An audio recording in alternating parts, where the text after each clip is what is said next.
Hello student, welcome to our channel teaching and learning resource and welcome to the series CTET daily dose, जिसमें हम CTET के papers की practice कर रहे हैं और क्वेश्चंस बहुत इंपॉर्टेंट है। तो जो आज का हमारा टॉपिक है, जो वीडियो का कंटेंट रहेगा वो रहेगा CTET maths pedagogy.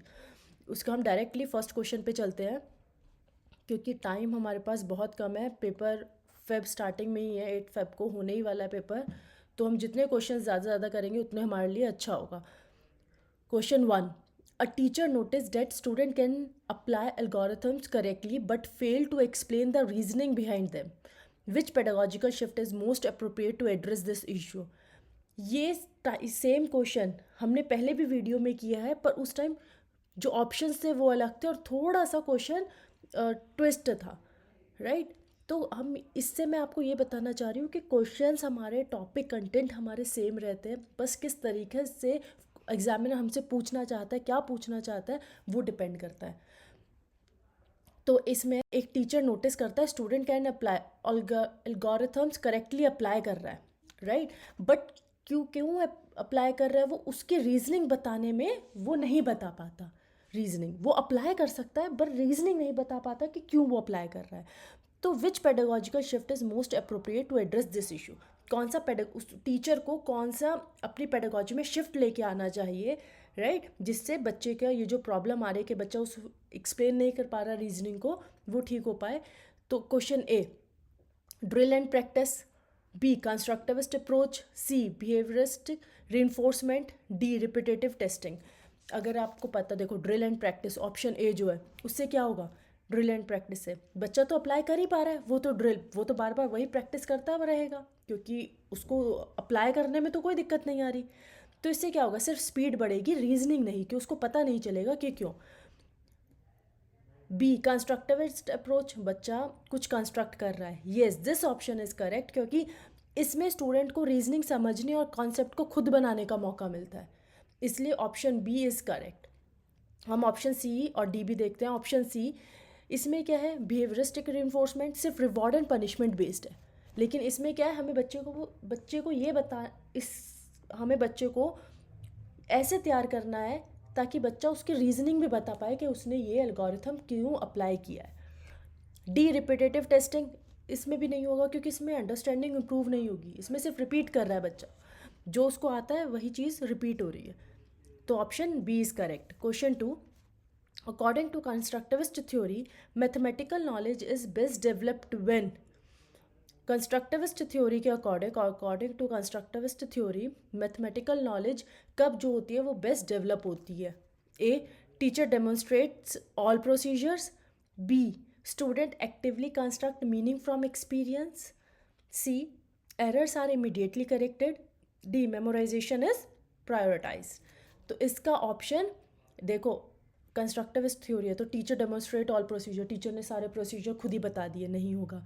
B, student actively construct meaning from experience, option B is correct. C, errors are immediately corrected, ये भी नहीं होगा कंस्ट्रक्टिव अप्रोच का। एंड मेमोराइजेशन भी नहीं होगा क्योंकि मेमोराइजेशन जो है वो रोट लर्निंग के लिए होगा। Question 3, a child consistently use an incorrect strategy in subtracting involving regrouping. What should be the teacher's first response? एक बच्चा हम बहुत कंसिस्टेंटली हर बार इनकरेक्ट स्ट्रेटजी, गलत स्ट्रेटजी यूज़ कर रहा है जब भी वो सब्ट्रैक्शन कर रहा है जिसमें इन्वॉल्व है रीग्रुपिंग, राइट। तो एक टीचर को क्या करना चाहिए? A, reteach the algorithm directly, तभी के तभी एल्गोरिथम दोबारा से पढ़ा देना चाहिए। B, identify the underlying misconception, C, ask the child to practise more question, D, mark answers incorrect. क्या करना चाहिए टीचर को? एकदम से एल्गोरिथम नहीं, बच्चे को नहीं समझ आया, एल्गोरिथम पढ़ाना शुरू कर दिया। B, identifying the underlying misconception, B option is correct. Teacher क्या करेगा? सबसे पहले पहले ये देखेगा कि उसको मिसकंसेप्शन कहाँ पे आ रहा है, किस चीज़ में प्रॉब्लम आ रही है, तब वो उसको जाके पढ़ाएगा। पहले डायग्नोस होगा फिर पढ़ाएगी, राइट। सी भी देखते क्यों नहीं है, ask the child to practise more question. जब बच्चे को स्ट्रेटेजी ही नहीं समझ आ रही, उसको हम जितना मर्जी प्रैक्टिस करने को दे, वो अप्लाई तो हमेशा हर टाइम जब भी करेगा वो गलत करेगा, तो इसलिए हम उसको प्रैक्टिस बार नहीं करने को कह सकते। D, mark answer incorrect, answer में जो चेक करा हमने, आंसर को हमने गलत कर दिया, तो ये भी नहीं होगा कंस्ट्रक्टिविस्ट अप्रोच के लिए। Question fourth, which of the following assessment practice best support formative education evolution in mathematics, right. Assessment कौन सा बेस्ट होता है जो सपोर्ट किसको करे, फॉर्मेटिव को। जब हम इवेल्युएट करता है टीचर तो फॉर्मेटिव असेसमेंट जब हो रही है, इवेल्युएशन हो रहा है मैथमेटिक्स में, तो कौन सा बेस्ट रहेगा, A end term examination, B weekly surprise test, C continuous observation and feedback, D ranking student. तो अगर हमें पता फॉर्मेटिव असेसमेंट जो थ्रू आउट द ईयर हमारा चलता है, तो इसमें क्या होगा, एंड टर्म एग्जामिनेशन तो नहीं होगा, वीकली सरप्राइज टेस्ट भी नहीं होगा। Option C is correct, continuous observation and feedback. Best assessment होगा फॉर्मेटिव इवेल्यूशन के लिए कि टीचर क्या करे, कॉन्टिन्यूसली ऑब्जर्व करे और फीडबैक दे। रैंकिंग भी इसका पार्ट नहीं है, समेटिव का पार्ट है D ranking. Question fifth, the use of multiple representations, graph, symbols, verbal explanation in mathematics primary helps in, मतलब यूज ऑफ मल्टीपल रिप्रेजेंटेशंस। हम देखा होगा मैथ्स में जब रिप्रेजेंटेशन होती है तो ग्राफ, सिंबल, वर्बल एक्सप्लेनेशन होती है, तो वो किस चीज़ में हेल्प करता है, A reducing syllabus load, B enhancing conceptual understanding, C increasing speed of calculation, D completing exercise quickly. तो ए रिड्यूसिंग सिलेबस लोड भी नहीं होगा मल्टीपल रिप्रेजेंटेशन का, इन्हेंसिंग कॉन्सेप्चुअल अंडरस्टैंडिंग भी नहीं, क्या होगा, B, C increasing speed of calculation, D completing exercise quickly. तो इसका जो आंसर होगा वो होगा बी, इन्हेंसिंग कंसेप्चुअल अंडरस्टैंडिंग। क्योंकि जब भी हमारे सामने ग्राफ्स आते हैं, सिंबल आते हैं, तो हमारी जो अंडरस्टैंडिंग होता है ना कॉन्सेप्ट को, वो बिल्कुल क्लियर हो जाता है। हमें पता चल जाता है अगर 2 ईयर्स में 2024 और 25 में अगर कंपैरिजन करना है वो ग्राफ से हो, तो हमें पता चल जाएगा ग्राफ से बिल्कुल सिंबल हमें या फिर सिंबल से हो, तो हमें बिल्कुल अगर रिप्रेजेंटेशन एक कंटेंट की हम ऐसे रिप्रेजेंट करें ग्राफ, सिंबल से या वर्बल एक्सप्लेनेशन से, तो वो इजीली हमारे हेल्प करते हैं, हमारे कॉन्सेप्ट को अंडरस्टैंड करने में हेल्प करता है। Question six, when a teacher connects fraction with life, real life context like sharing food, it reflect which principle of learning. हमने देखा होगा जब भी टीचर क्लासरूम में एग्जाम्पल्स देती है रियल लाइफ से, उस टीचर ने कनेक्ट करा फ्रैक्शन को रियल लाइफ से, लाइक शेयरिंग फूड से, कि एक एप्पल है, एक एप्पल में से हाफ हमने किया, हाफ एक बच्चे को दिया, हाफ दूसरे बच्चे को दिया। तो एक टीचर कनेक्ट जब कर रही है रियल लाइफ एग्जाम्पल्स को फ्रैक्शन के साथ, तो वो कौन सी प्रिंसिपल ऑफ लर्निंग है, कौन सा principle of learning, A abstract to concrete, B simple to complex, C concrete to abstract, D inductive and deductive. ये आपने मैक्सिम्स ऑफ टीचिंग में भी पढ़े होंगे, तो इसका करेक्ट आंसर जो होगा वो होगा सी, कंक्रीट टू एब्स्ट्रैक्ट। इसका मतलब होता है रियल देख समझते हैं वाली चीज़ों से स्टार्ट करके धीरे धीरे सिंबल्स, नंबर्स और आइडिया तक जाना, राइट। कंक्रीट टू एब्स्ट्रैक्ट में क्या होता है, पहले हम कंक्रीट चीज़ें देखते हैं कि हमने जो देखी हुई है चीज़ें, राइट, जो चीज़ें हमने देखी है, हम बहुत फेमिलियर, उन चीज़ों से हमें एब्स्ट्रैक्ट की तरफ लेके जाना, नंबर्स पे, आइडियाज़ पे, धीरे धीरे, एकदम से नहीं, ठीक है। तो ये होता है कंक्रीट टू एब्स्ट्रैक्ट। ये मैक्सिम्स ऑफ टीचिंग भी होता है कि हमें बच्चों को ऐसे ही बताना चाहिए कि पहले हमें उसे कंक्रीट चीज़ें बतानी चाहिए, फिर एब्स्ट्रैक्ट की तरफ लेके जाना चाहिए। और अगर हम इसमें देखें ऑप्शन है एब्स्ट्रैक्ट टू कंक्रीट, नहीं, ऐसा नहीं हुआ है कि पहले हम उसको एब्स्ट्रैक्ट चीज़ें पता है फिर उसको कंक्रीट पे लेके जाए।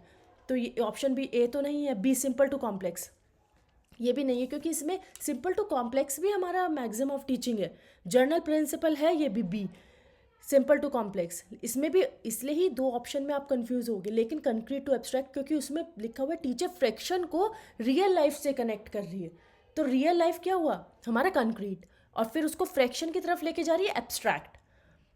डी इंडक्टिव एंड डिडक्टिव, ये हमारा ज़्यादातर ग्रामर में, ज़्यादातर नहीं मोस्टली हम ग्रामर में ही इंडक्टिव और डिडक्टिव मेथड का यूज़ करते हैं, ठीक है, इंडक्टिव मेथड और deductive method. Question seventh, question seventh, which classroom practice most effectively promotes mathematical reasoning among learner. कौन सी क्लासरूम प्रैक्टिस है, क्लासरूम प्रैक्टिस जो मोस्ट इफेक्टिव है टू प्रमोट, किस चीज़ को प्रमोट करने में, मैथमेटिकल रीजनिंग। हमें क्वेश्चन पढ़ना बहुत इंपॉर्टेंट है, क्योंकि मैंने जैसे पहले बताया कि क्वेश्चन, कंटेंट, टॉपिक सेम रहेंगे पर हर बार अलग तरीके से पूछा जाएगा।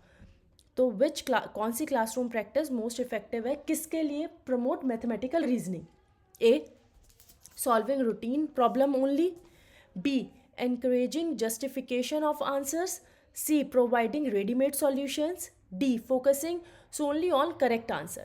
तो इसका जो करेक्ट आंसर है वो है B, encouraging justification of answers. Option A क्यों नहीं है? ऑप्शन ए क्या है, थिंकिंग लिमिटेड कर रहा है, सॉल्विंग रूटीन प्रॉब्लम ओनली, सिर्फ जो डेली की प्रॉब्लम है, रूटीन की प्रॉब्लम है, वो हमारी सॉल्व हो रही है. सी, प्रोवाइडिंग रेडीमेड सॉल्यूशन, पैसिव है कि टीचर ने कोई भी प्रॉब्लम आई, टीचर ने बता दिया उसका सॉल्यूशन, तो क्या है, पैसिव है. और D, focusing only on correct answers, progress को इग्नोर कर रहा है, करेक्ट आंसर को ही बता. Question 8, in mathematics pedagogy a child error is best viewed as. Mathematics pedagogy में एक चाइल्ड की, a child error is best viewed as carelessness. बच्चे ने एरर करी और हमने क्या कहा कि वो केयरलेसनेस है. B, lack of practice. C, a source of insight into thinking. And D option हमारा देखते हैं, D option failure to memorise rule. देखो मैथमेटिक्स की बात है तो फेलियर टू मेमोराइज रूल्स तो हो ही नहीं सकता, है ना. और A B, option A carelessness भी हम बच्चों को नहीं देख सकते, बी लैक ऑफ प्रैक्टिस भी नहीं बोल सकते, बच्चे ने प्रैक्टिस ही नहीं की.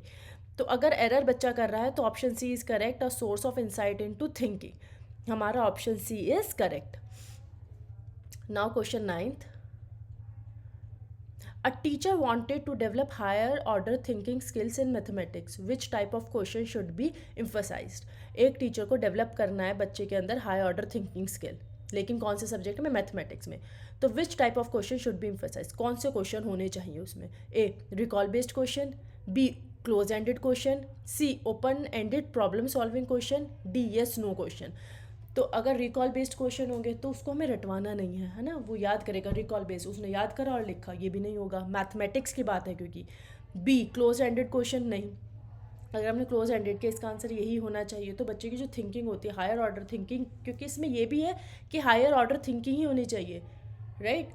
तो ये भी नहीं होगा. Option C, open ended problem solving question. Option C is correct, open ended होने चाहिए, प्रॉब्लम सॉल्विंग क्वेश्चन होने चाहिए, तभी बच्चे की higher order thinking skills develop होगी. येस और नो क्वेश्चन भी नहीं होंगे. क्वेश्चन 10, विच, ये लास्ट क्वेश्चन है, which of the following strategy is most suitable for addressing diverse learning needs in a mathematical classroom. तो इसमें से कौन सी बेस्ट स्ट्रेटेजी, मोस्ट सुटेबल किसके लिए, addressing diverse learning needs, right, किसमें, मैथमेटिक्स क्लासरूम में, mathematics classroom. A, same worksheet for all student. B, strict time bound practice. C, differentiated instruction. D, lecture method only. तो हमें पता होगा, हमने बहुत बार पिछले वीडियोस में भी हमने करा है कि डाइवर्स लर्निंग को, या स्पेशल एजुकेशन जो हम बोलते हैं, या इंक्लूसिव एजुकेशन जब हम बोलते हैं, स्पेशल तो नहीं, इंक्लूसिव एजुकेशन की जब हम बात करते हैं, डाइवर्स लर्निंग नीड्स की बात कर रहे हैं, तो इसमें ऑप्शन सी हमारा करेक्ट होगा, डिफ्रेंशिएटेड इंस्ट्रक्शन. बच्चे की नीड के अकॉर्डिंग इंस्ट्रक्शन दी जाए. ये देख लेते हैं A B C, A B D option हमारे क्यों नहीं है. A, same worksheet for all student नहीं, इंडिविजुअल डिफरेंस को इग्नोर कर रहा है इसमें. B, strict time bound practice नहीं, बच्चे को टाइम बाउंड प्रैक्टिस हम नहीं दे सकते क्योंकि हर बच्चा अलग है, इंडिविजुअल डिफरेंस है. डी, लेक्चर मेथड ओनली नहीं, हर किसी को हम लेक्चर, हर टॉपिक को हम लेक्चर मेथड से नहीं पढ़ा सकते, हर एज को हम लेक्चर मेथड से नहीं पढ़ा सकते. तो ऑप्शन सी इज़ करेक्ट. और ऐसे ही और क्वेश्चंस अगर आपको करने हैं तो हमारे टेलीग्राम लिंक पे आप हमारे साथ जुड़ सकते हैं, जिसमें हम प्रैक्टिस करेंगे क्वेश्चंस की, क्योंकि टाइम बहुत कम है. तो जितने ज़्यादा आप लोग जुड़ेंगे हमारे साथ उतनी ज़्यादा जल्दी हम लोग प्रैक्टिस स्टार्ट करेंगे. तो वीडियो को देखने के लिए थैंक यू सो मच.